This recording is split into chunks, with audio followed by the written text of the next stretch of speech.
नमस्कार। अफगानिस्तान पर तालिबान के कब्जे के बाद अब दुनिया की नजर इस बात पर लगी है कि तालिबान अपनी सरकार का ऐलान कब करता है और उसका मुखिया कौन होगा। अब्दुल गनी बरादर का नाम पहले नंबर पर चल रहा है, हालांकि कुछ और नाम भी चर्चा में हैं।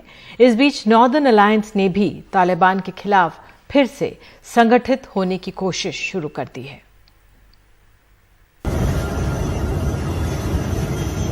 मुल्ला उमर के बाद तालिबान के नंबर 2 नेता मुल्ला बरादर का कांधार पहुंचते ही भव्य स्वागत हुआ।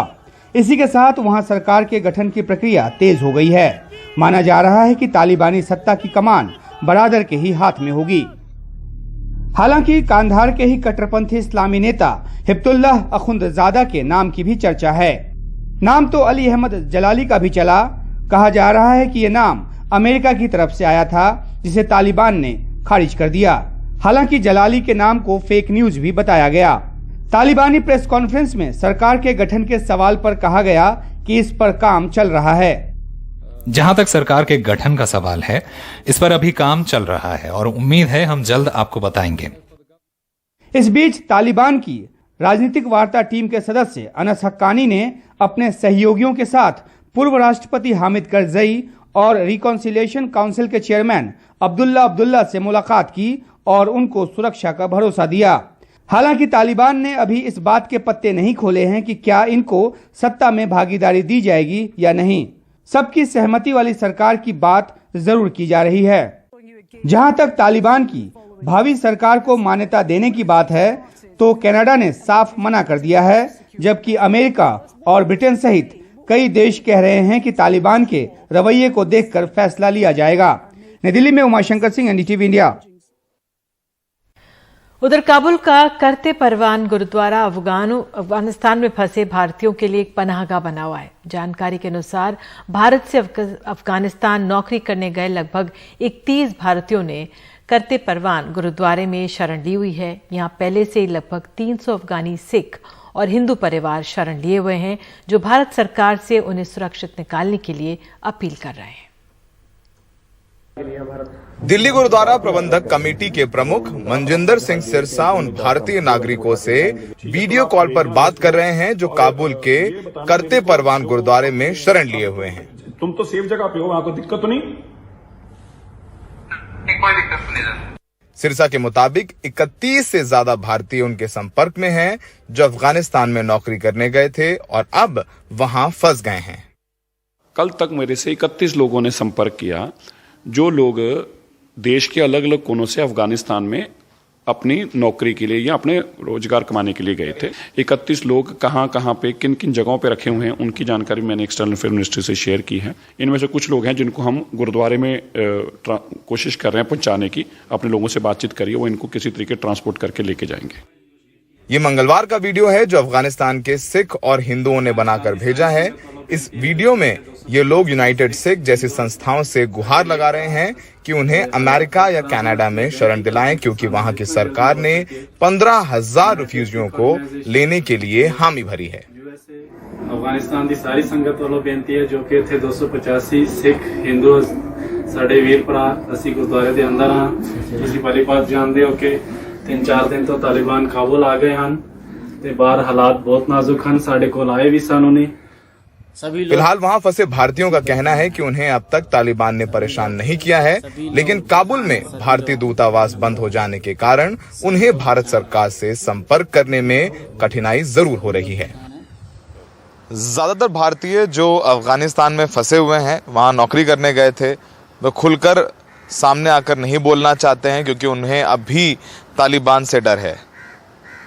बताया यही जा रहा है कि सरकार के लोग, भारत सरकार के लोग उनके साथ संपर्क कर रहे हैं। लगातार विदेश मंत्रालय वहां तालिबान और एयरपोर्ट पर काबिज अमेरिका के साथ भी संपर्क में है, ताकि जल्द फ्लाइट भेज करके फंसे हुए भारतीयों को धीरे धीरे निकाल करके देश वापस लाया जाए।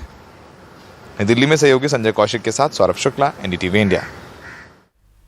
उधर भारत में पढ़ने वाले अफगानिस्तान के सैकड़ों छात्रों की मुश्किलें बढ़ रही हैं। उनको वीजा से लेकर अपनी जान तक की चिंता सता रही है। हालांकि आईआईटी दिल्ली से लेकर जेएनयू तक अपने यहां पढ़ने वाले अफगानिस्तान के छात्रों को हर संभव मदद करने की कोशिश भी की जा रही है। अफगानिस्तान के वारदाक से आए शफी सुल्तान जेएनयू में अंतर्राष्ट्रीय संबंधों में पढ़ाई कर रहे हैं। इरादा जल्द घर लौटने का था, लेकिन अब डरे हुए भी हैं और परेशान भी। यहाँ फेलोशिप खत्म हो रही है और पैसे भी, और वहाँ भारत का एजेंट कहलाए जाने का डर सता रहा है। अफगानिस्तान लौटने पर हमको भारतीय जासूस कहकर तालिबान परेशान करेगी। हम चाहते हैं हमारी फेलोशिप की मिसाद बढ़ाई जाए।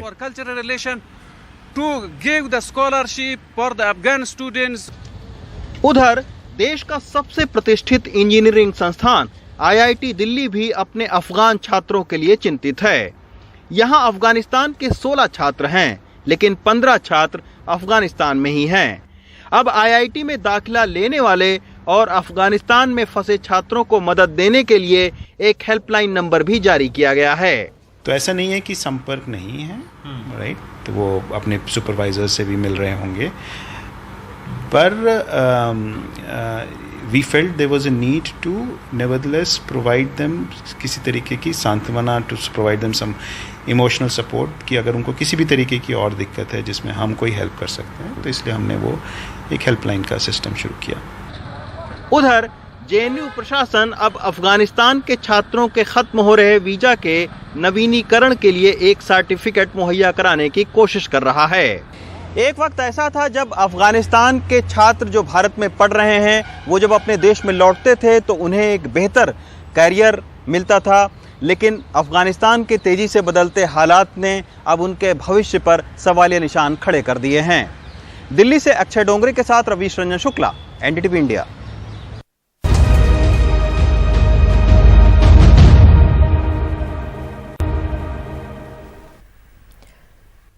रसोई गैस फिर से महंगी हो गई है। सिलेंडर की कीमत 25 रुपए 17 अगस्त से बढ़ा दी गई है।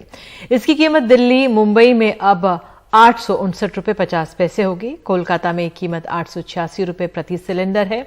इससे पहले 1 जुलाई को भी 25 रुपए 50 पैसे कीमत बढ़ाई गई थी। हालांकि सरकारी तेल कंपनियां महीने के शुरू में ही गैस की कीमतें बदलती हैं, लेकिन इस बार महीने के बीच में भी गैस की कीमत बढ़ाई गई है। और अगर पिछले 1 साल की बात करें तो अब तक LPG गैस की कीमत 265 रुपए 50 पैसे बढ़ा दी गई है।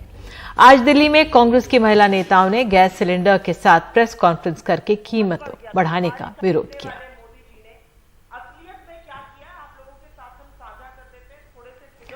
दिल्ली की अदालत से कांग्रेस के नेता शशि थरूर को बड़ी राहत मिली है। उनकी पत्नी सुनंदा पुष्कर की मौत के 7 साल बाद राउज एवेन्यू कोर्ट ने उन्हें सभी आरोपों से बरी कर दिया।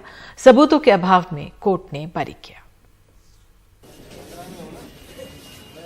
बुधवार को दिल्ली के राउज एवेन्यू कोर्ट में कांग्रेस नेता शशि थरूर के खिलाफ अपनी पत्नी सुनंदा पुष्कर की मौत के मामले में आत्महत्या के लिए उकसाने का आरोप तय होना था, लेकिन अदालत ने सबूतों के अभाव में शशि थरूर को सभी आरोपों से बरी कर दिया। ये आदेश न्यायिक प्रक्रिया के तहत शशि थरूर की लंबी और मुश्किल लड़ाई का समर्थन करता है। पिछले 7 साल में उन्हें तरह तरह से बदनाम किया गया। मीडिया ने उनके खिलाफ गलत आरोप लगाए, लेकिन कानूनी प्रक्रिया पर उनका भरोसा बना रहा। इस केस में न्याय हुआ है। शशि थरूर ने ट्वीट कर कहा कि उन्हें न्यायिक व्यवस्था पर पूरा भरोसा था, हालांकि निर्दोष साबित होने में 7 साल लग गए। सुनंदा की मौत 14 जनवरी 2014 को दक्षिणी दिल्ली के 5 सितारा होटल में हुई थी। उनके पोस्टमार्टम में 12 निशान मिले, जिसमें दांत से काटने और इंजेक्शन लगने का निशान था। शुरुआत में इसे ड्रग्स की ओवरडोज से हुई मौत बताया गया, लेकिन बाद में एम्स के डॉक्टरों ने उनकी मौत को गैर प्राकृतिक और अचानक हुई मौत बताया। इसके बाद 6 जनवरी 2015 को दिल्ली पुलिस ने इस मामले में हत्या का केस दर्ज किया। ये FIR एम्स के उस पैनल की रिपोर्ट पर की गई जिसने बताया कि सुनंदा की मौत जहर से हुई है, लेकिन किस तरह का जहर है ये एम्स के एक्सपर्ट नहीं बता पाए। इसके बाद विसेरा की जांच अमेरिका में कराई गई, लेकिन कोई नतीजा नहीं निकला।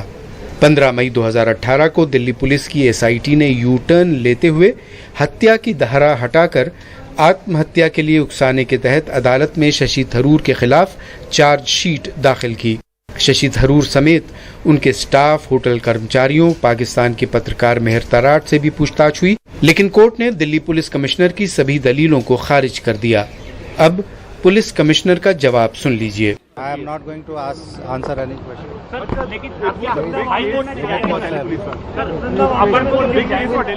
यह भी साफ नहीं है कि क्या दिल्ली पुलिस इस फैसले के खिलाफ दिल्ली हाई कोर्ट जाएगी।